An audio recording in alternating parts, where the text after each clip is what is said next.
continue with our topics. Today we continue with complex numbers.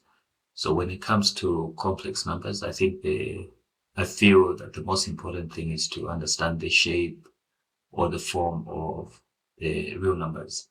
So you have two portions. The first is the real number portion, and then you have the second, which is the imaginary number portion. Although the contents of this imaginary complex number is that you have these two here. These are real numbers. Although this whole part here is referred to as the imaginary portion, it still has a real number. The one that makes it imaginary is the I, okay? This I. So now this I has got a value, okay, which is the root of -1. So this, although it's a letter, I think this is something that we need to pick from this lesson, is that this letter has got a value, and this value is -1, like that, root of -1. Now, this is where all the complex number concepts hinge. So we have to have this understanding that I is just not a letter. There's a number, there's a value behind it, and that value is the root of -1. So whatever we do, this concept we cannot afford to forget, because this is the primary basic of real numbers. We have to carry this with us, that the square root of -1 is what makes complex numbers. All right, so we said that the most important concept when it comes to real numbers is actually this. Okay, I is equal to square root of -1. Okay, so there are things that we can do with this that help us to perform algebra on complex numbers. So the addition, the subtraction, the multiplication, division, exponents, all those kind of things, they all depend on us understanding the radicals. Now remember what we said about radicals. So I'll show something here.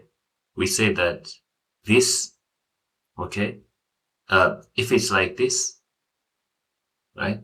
If I came and I squared this, okay, then I'm going to square this other side as well.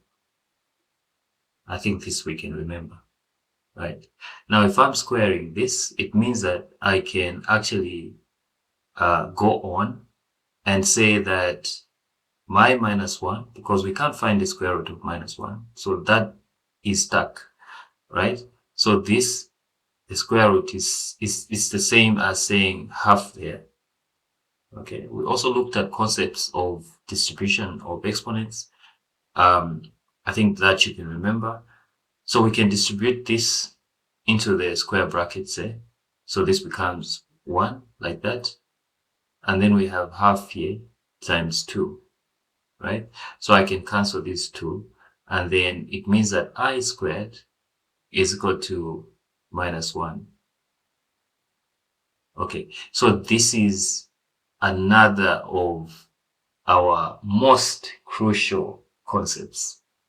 So I'm going to repeat this. I said that the first thing we need to understand is that the form of a complex number is always going to be like this. Now, it doesn't mean that you can't find a complex number like this. You can find it. It just means that this portion here is 0. Right? So that's what we need to understand first. This is the number one concept, that a complex number is formed of two portions, the real portion and the portion that contains the imaginary number.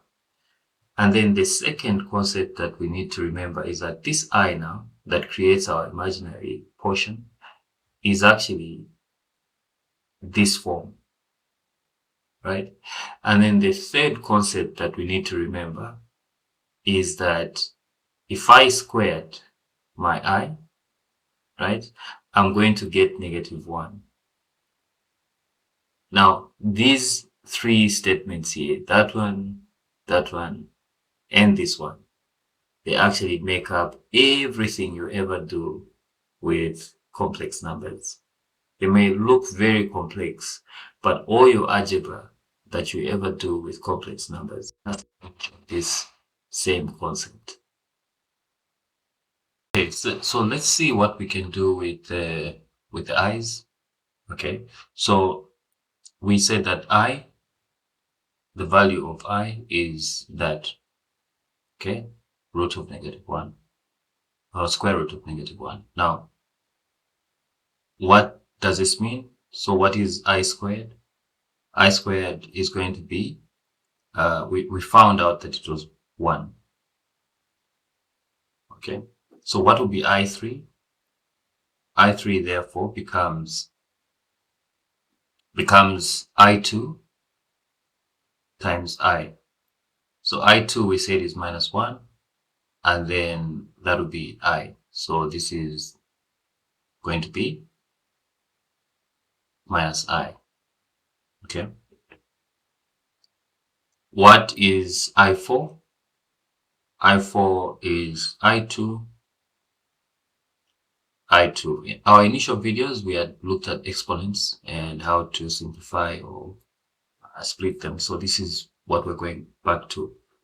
So here we said it's -1, and that's -1. So we have I4 is equal to 1. Okay, what else can we look at? What else we can look at is, let's say I have I5. What does it become? You have to be very good at removing the tools. Okay, splitting this, right? So this is -1 times -1 times I. All right, so this becomes I. What about I6? I6 becomes I2 times I2 times I2. So that becomes -1 times -1 times -1. So that becomes, this gives us a positive, and then that returns it to negative. So we have -1. Okay. Now, what else can we look at? Let's say we have I9. I9 will become I2. We repeat this one. We repeat this one 4 times. Okay, which is power 4. So that is I8 in here. Then we have 1 I remaining outside. So then we have -1 in there, power 4 times I. So then this one becomes I, because this becomes positive. Okay, let's look at I10. What does it become? So I10 is going to be I2. Then we put a 5 there, right? So this then becomes -1 power 5. So because we're repeating this 5 times, which is an odd number, so we can say I10 is going to be -1. What about, let's say, I20?